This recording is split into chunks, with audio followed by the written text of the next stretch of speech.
Have you ever imagined, what if you could go back in time?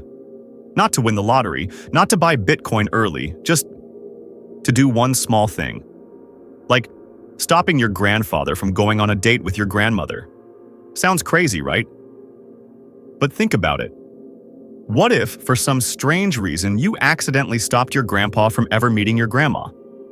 Say, you bumped into him on a bicycle right before he was about to confess his love. What would happen? Well, it's simple. Your dad wouldn't be born, so you wouldn't be born. And if you don't exist, how could you go back in time to ruin their love story? Wait. If you're not there to stop him, then he does meet her. And you are born. So you do go back, which means you stop them from meeting.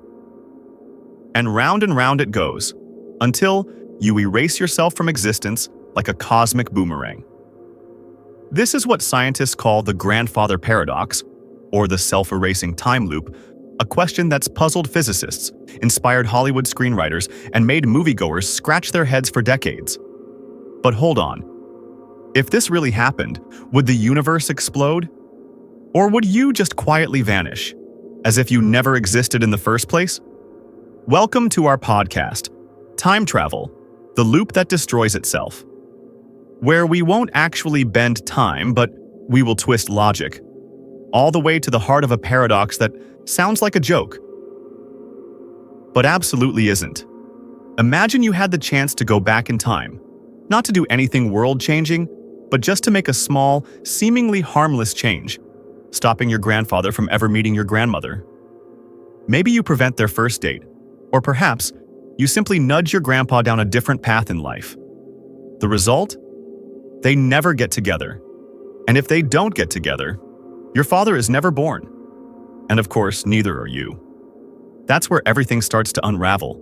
Because if you never existed, then you couldn't have traveled back in time to stop your grandfather in the first place. But if you didn't stop him, then he does meet your grandmother, and you are born. Which leads you to go back and stop them again. It's a never-ending cycle. You exist, then you don't, then you do again, then you vanish. This is the essence of the grandfather paradox. A deceptively simple question that has left both philosophers and physicists scratching their heads. In physics, this is known as a causal contradiction, when an effect ends up altering its own cause. It seems impossible, and yet, in theory, it makes perfect sense. If we could change the past in a way that prevents ourselves from being born, then time is no longer linear, and reality can fold back on itself. That would mean the present is no longer the inevitable result of the past. And if that logic breaks down, how can we know what's real anymore? Of course, no one has proven that time travel to the past is possible. But just the existence of this paradox raises powerful questions. Do we really have free will? If an action would erase you from existence, could that action ever happen in the first place? And maybe. That's the beauty of paradoxes like this. Science keeps asking, philosophy keeps wondering, and we stay curious. By now, you might be asking, if the grandfather paradox is such a mess, has science found a way to make sense of it?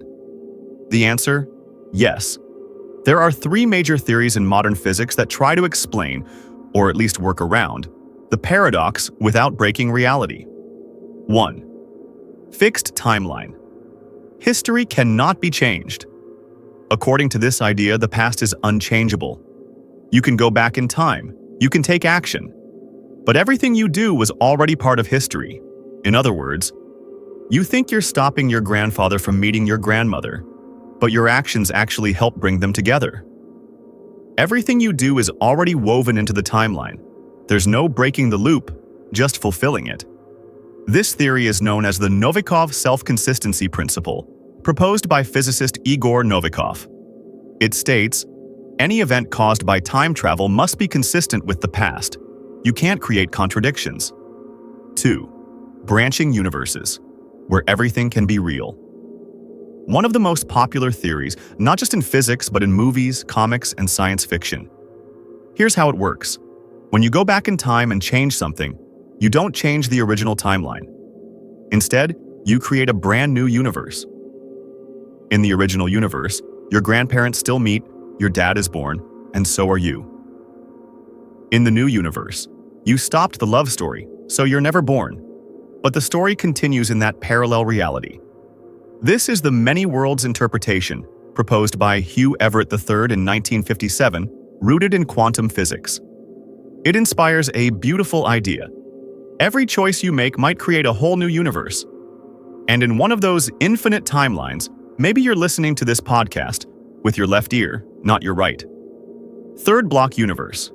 Past, present, and future all exist together. In this third hypothesis, time doesn't flow like a river. Instead, it exists as a four-dimensional space-time block. Past, present, and future aren't separate. They all exist simultaneously. You're simply experiencing one slice of it. It's like reading a novel. You're on page 57, but page 10 and page 300 have always been there. You're not changing the story. You're just moving through it. This view is called the block universe theory, derived from Einstein's theory of relativity. It also explains why we've never met tourists from the future. If all events are already fixed in the space-time block, then there's no way to alter or escape from the chain of what has already been. None of these three theories can yet be fully proven through experiment, but each gives us a fascinating way to think about the nature of time, and why paradoxes like the grandfather paradox may not be possible in the real world. So, if time travel ever becomes real, it probably won't look like the movies, where we casually go back and fix the past. It might instead require a deep understanding of the very fabric of time and space we live in. Science offers hypotheses. Philosophy asks the questions. And when time paradoxes appear, philosophy starts asking questions that aren't easy to answer. Imagine going back in time and changing one major decision in your life. Maybe you chose a different career path, or made your parents move to a new city. The future from there would be totally different. You'd have different memories, experiences, and life circumstances. So, the you speaking now, would that person still be you? If the entire foundation that shaped you has been altered, what's left of the original self? This isn't just about memory. It's about ontology, the question of what makes you who you are. Is it memory? Is it consciousness? Or is it the long, accumulated chain of cause and effect? Another question worth asking: if I go back and undo a mistake, am I still accountable for what I once did? Moral philosophy has long debated free will and responsibility. If you have the power to erase the consequences of your past, do your actions still carry ethical weight? On the flip side, if time is unchangeable, if every action has already happened and will continue to happen, do you really have free will at all? Or are you just acting out a script you didn't write? The many worlds. Theory is both fascinating and strangely empty.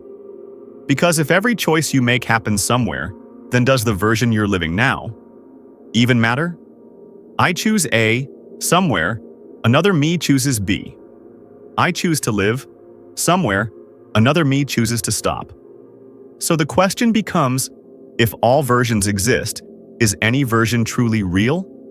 Or are we just fragments, tiny echoes in an infinite web with no fixed essence? These questions don't have definitive answers. But that's the point. They make us pause. They make us look deeper into how we understand time, choice, and what it means to be ourselves. Maybe, instead of dreaming of a machine to go back in time, what we really need is a deeper understanding of how the present is formed, and how to value every small choice we make. Because this, right now, is the only timeline you're living in, and it will never repeat. After all the scientific theories, the philosophical questions, and the strange imaginings of going back in time, one truth remains. We are living in a timeline that cannot be reversed. Human beings have always been fascinated by the idea of changing the past, because the past is so often filled with regret. We want to fix mistakes, start over, take a different path. But maybe, the real question isn't, can we go back? It's, can we understand why things happened the way they did?